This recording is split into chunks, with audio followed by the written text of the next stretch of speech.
Salut les gars, c'est Patapouf. Alors, eh bien, petite vidéo. Alors vous, ça va faire une semaine que vous n'avez pas eu de vidéo parce que en ce moment, j'ai eu pas vraiment le temps ni de rouler ni de tourner des vidéos.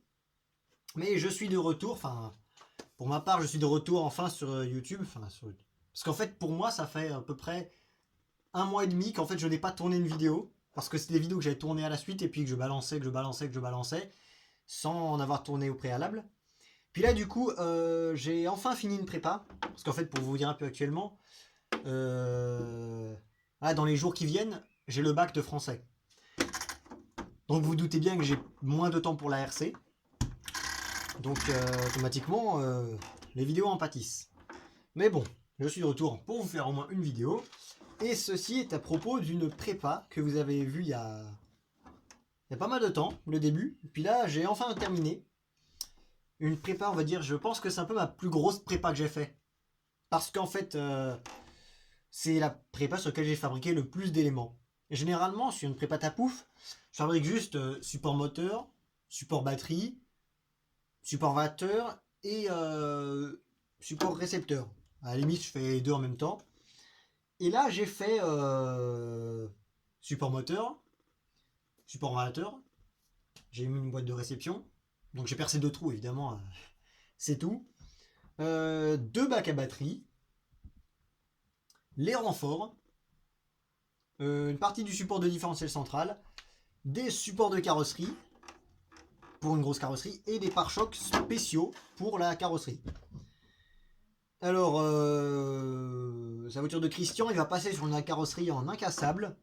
Et heureusement, parce que première fois que je découpe une aussi grosse carreau, ah bah j'ai merdé. Je sais pas si vous allez voir bien là les défauts. C'est pas beau. Ah, c'est pas beau du tout. Donc ça, il va passer sur une carreau incassable grâce à Elsace Body RC qui font des carrosseries incassables que je vous invite à aller voir parce que c'est français. Et oui. Donc, mis à part la carrosse qui est une Lancia Delta, je crois. Alors là, je sais plus si c'est la Stratos ou la Delta. Je crois bien que c'est la Delta. Là, je vais me faire taper par tous les fans de Lancia dans les commentaires. Donc, c'était une belle voiture de rallye, carrosserie que je trouve magnifique. Là, franchement, je pense bien qu'avec quelques stickers, une belle peinture ou un carrosserie incassable avec des stickers, ça va être magnifique. Donc là, actuellement, c'est des pneus, c'est des pneus qui sont morts actuellement que j'ai mis, parce que c'est des pneus qui m'ont servi en fait, comment dire, des pneus qui m'ont servi pour la fabrication. C'est des pneus gabarit, on va dire. Attendez, je pose la carrosserie. Donc c'est des pneus qui m'ont servi pour le placement des bacs à batterie, parce que sinon, j'ai pas une place infinie là-dessus. Et des pneus qui m'ont aussi servi pour le découpage de la carrosserie, pour le placement des différents éléments, et tout ça, et tout ça. Donc, on va commencer par en dessous, tiens. Eh bien, vous le voyez, on a des skid plates avant et arrière. Alors pour l'avant, j'ai réutilisé ce que j'avais fait, je ne sais pas si vous vous rappelez, sur mon Hyper VS, le short course. Donc j'ai réutilisé le pare-choc arrière du short course pour l'avant. Comme ça, j'avais déjà les trous de près, et puis comme ça, j'avais déjà le pli aussi qui était prêt. Et ça me fait un pare-choc avant tout à fait correct. Pour le pare-choc arrière, j'ai pris en fait, ce avec quoi j'ai fait ces pièces-là. Je ne sais pas si vous allez voir. C'est bien flex. C'est bien mou, mais avec le renfort là, c'est bien dur. Regardez, vous allez mieux voir là. Est-ce qu'au moins, vous allez bien voir? Voilà, vous voyez bien. Vous allez commencer en dessous.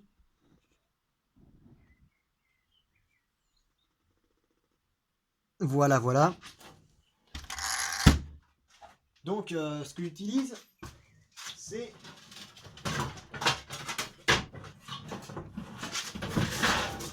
du polyéthylène haute densité de 4 mm. C'est du PHD 300, je crois. PEHD. Et vous voyez, c'est super flexible. Regardez, vraiment, c'est méga flexible, c'est incassable. Donc ça, c'est génial pour faire ces genres de pièces. Parce que du coup, ça peut flexer à mort et ne pas casser. Parce que si je vous retrouve l'extrait, je vous mettrai une petite vidéo de torsion test que j'avais fait avec un morceau de matériau. Vraiment, littéralement, la pièce qui est une pièce d'à peu près 2 cm sur 5, avec une pince, je fais un tour, 2 tours, 3 tours, et rien du tout. La pièce est toujours entière. Bon, elle est un peu déformée évidemment, mais c'est increvable. Bon après, attendez, je vais ranger ça et je vous explique ce que je voulais dire.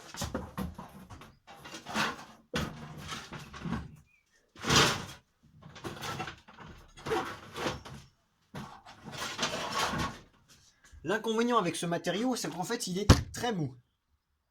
C'est un inconvénient alors que je viens de dire que c'est un avantage. C'est un inconvénient parce que il se marque très très facilement.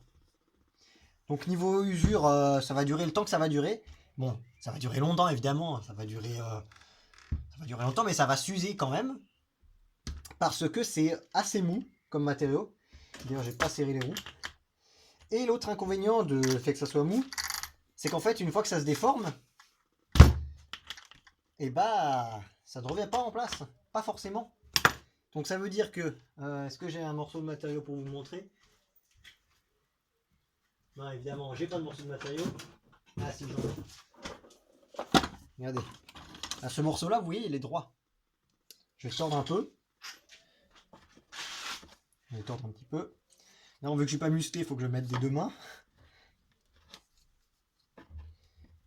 Vous voyez, maintenant, il est plus très droit. Évidemment, il suffit de faire ça pour le remettre droit. Mais, vous voyez? Et ça revient pas forcément. Donc après, il suffit, regardez comme dit, de faire ça et hop. Il est de nouveau droit. C'est un inconvénient, mais en même temps c'est un avantage parce que bah, ça permet de... mettons que j'ai fait une pièce et qu'il veut adapter une carrosserie, il y a juste à plier un peu la pièce, et puis voilà quoi. Donc j'ai aussi fabriqué les supports carrosserie, donc comme dit Superflex, vous voyez, Superflex. Ah oui non, je vous ai pas parlé des renforts de pare-choc. Vous voyez, j'ai fait un truc simple en fait, une plaque en dessous, une plaque au-dessus, reliée à la cellule avant. Donc pas de problème de solidité là-dessus. C'est nickel. La cellule avant est reliée elle-même à la platine supérieure, qui est elle-même reliée à la platine centrale. Donc pas de problème de solidité, je vous le garantis. Donc là-dessus, il va être tranquille. Hein. Ça va être assez solide. Surtout que c'est le pare-choc avant, donc il va recevoir des pètes. Et je vais vous montrer pourquoi j'ai fait un pare-choc de cette forme-là. Après. Pour le pare-choc arrière, j'ai fait le même principe, mais en plus gros, parce qu'en fait, si on regarde la carrosserie de la Lancia d'origine, en fait, j'ai essayé de me rapprocher des formes d'origine le plus possible. C'est-à-dire, regardez un peu, vous voyez un peu comment ce que ça fait à l'arrière, ça redescend.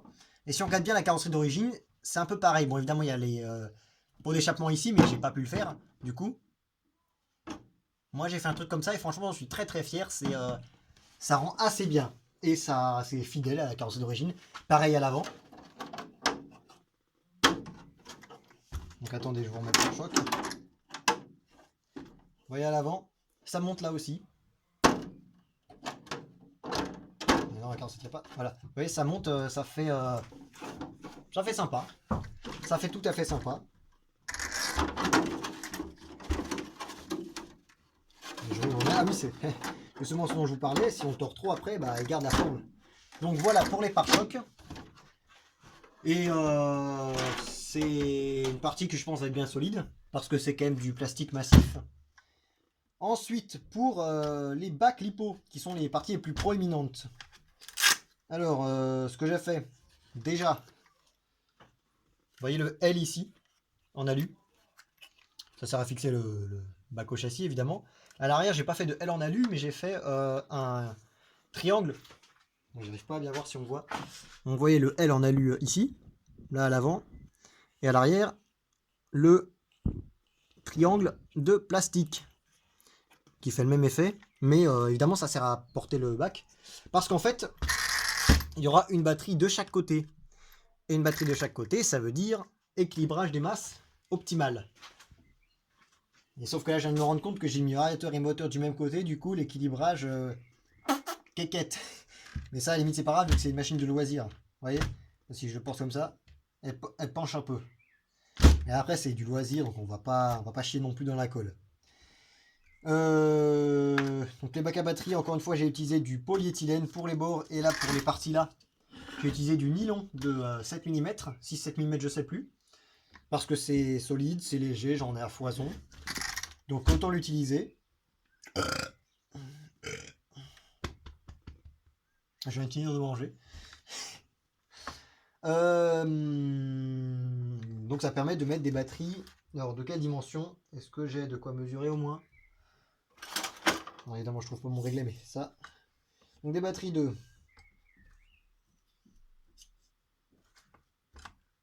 maximum 160 mm de longueur et de largeur 33. Non, 33 33, en effet, 33, 34. Donc ça veut dire que Christian, quand il voudra passer en 6S, parce que là c'est une machine qui est en 4S, mais je vais vous expliquer pourquoi je parle de 6S. Pourquoi il veut la passer, quand il voudra passer en 6S, il pourra largement, parce que la majorité des batteries LiPo font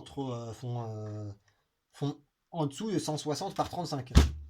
En soft case en tout cas. Donc il pourra passer en 3S sans souci. En 6S sans souci. Et la raison pour laquelle le mieux serait de passer en 6S, c'est parce que déjà un buggy ça pèse 3-4 kg, donc en 4S c'est bien. Là on a tous les éléments qui, mine de rien, c'est peut-être du plastique, mais ça pèse son poids. Donc tous les éléments pare-choc, support, tout ça, plus le gros support. Je vous montrerai après le gros support central. Donc voilà, et ça pèse, je sais, j'ai pas pesé à combien on arrive, tiens, je vais vous poser ça tout de suite. Donc,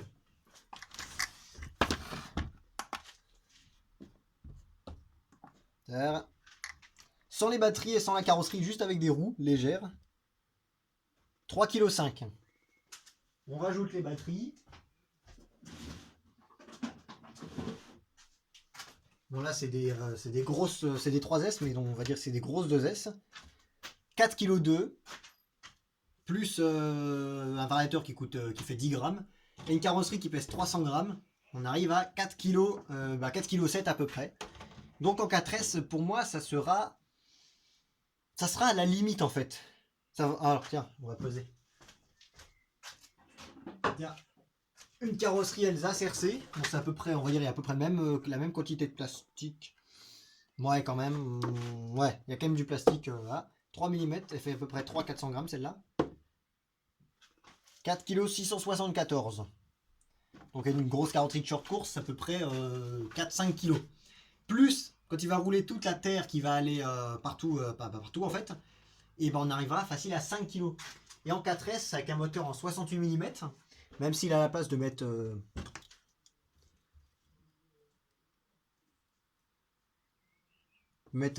74-76 sans problème, même avec un moteur en 76 mm,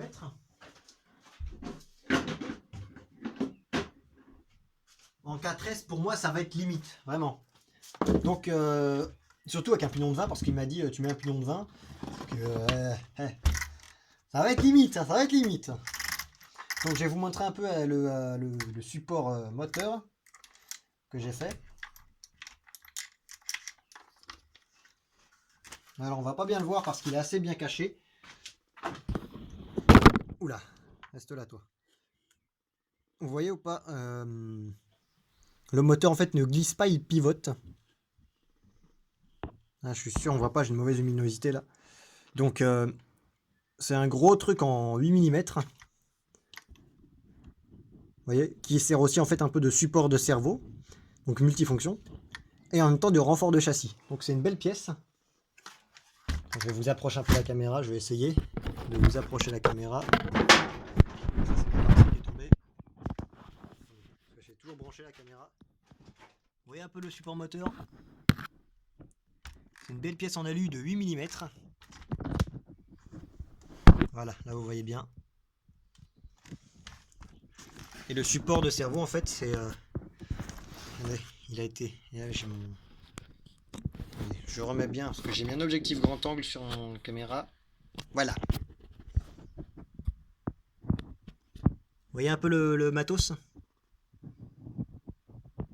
Et là aussi le niveau du support de renfort arrière, j'ai gardé l'origine, mais j'ai refait la plaque au centre.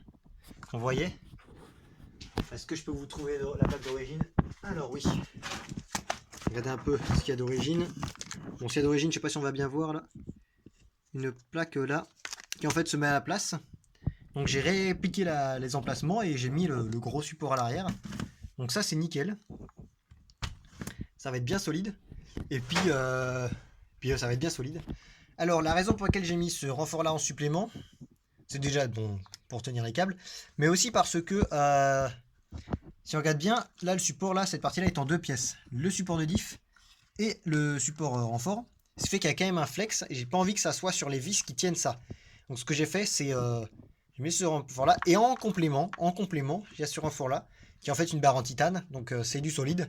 C'est du solide le titane. Et c'est pas un renfort principal, pour ça que je garde les deux renforts. Ça fait que compléter. Vous voyez, c'est fixé au même endroit. Donc voilà. Le support de carrosserie à l'avant. Simple, efficace. Et à l'arrière, simple et efficace aussi. Ça fait une sorte de support d'aileron en fait, regardez. Mais c'est fixé. Il y a des petits renforts en carbone pour éviter le déchirement. Vous voyez, pour éviter le déchirement à cet endroit-là. Il y a le renfort en carbone, ce qui fait que c'est assez flex aussi. Mais c'est quand même bien solide dans ce sens-là. Ça bouge pas. Vous voyez, ça reste du bon matos quand même. Ça reste du bon matos. Allez, on va remettre la caméra. Allez. Donc je crois que j'ai fait le tour. Hein.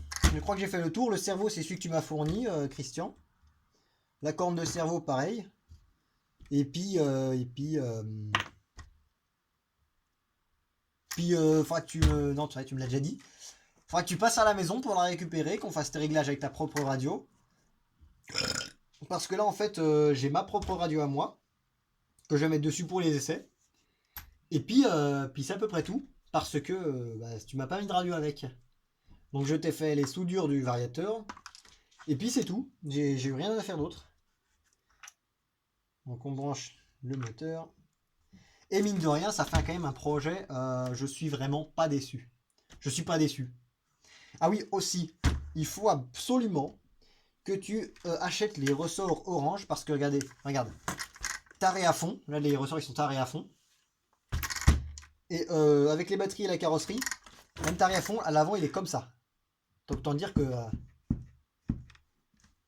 tu vas pas avoir beaucoup de débattements. Donc là, tu débattements au maximum.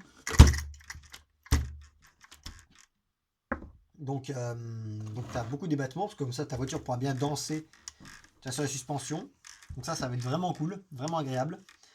Mais parce que en fait, dans les huiles de suspension, j'ai mis 400 CST au carré. Et en fait, avec ce poids-là, 400 CST, c'est super soyeux. Sur un buggy normal, 400 CST, c'est standard. Alors que là, c'est super soyeux pour 4,6 kg. Dans les différentiels, je t'ai mis 60 000, 150 000, 20 000. Parce que tu voulais les machines qui soient glissantes, assez nerveuses aussi, mais glissantes. Comme les voitures de rallye, en fait, qui puissent se glisser dans les virages tranquilles. Et c'est exactement ce que tu pourras faire. Je vérifie quelque chose sur la caméra. C'est bon. Donc c'est une machine que tu pourras bien piloter, bien à l'aise. Donc je te souhaite de bien t'amuser avec quand tu l'auras, quand tu auras venu chercher, quand tu seras venu la chercher. Et puis moi je te dis, puis surtout je crois que j'ai dit à peu près tout ce qu'il fallait que je dise. Puis moi je vous dis salut, puis bonne soirée, bon après-midi, passez une bonne journée dans votre cas, et puis roulez bien, bonnes vacances, et puis salut à tous!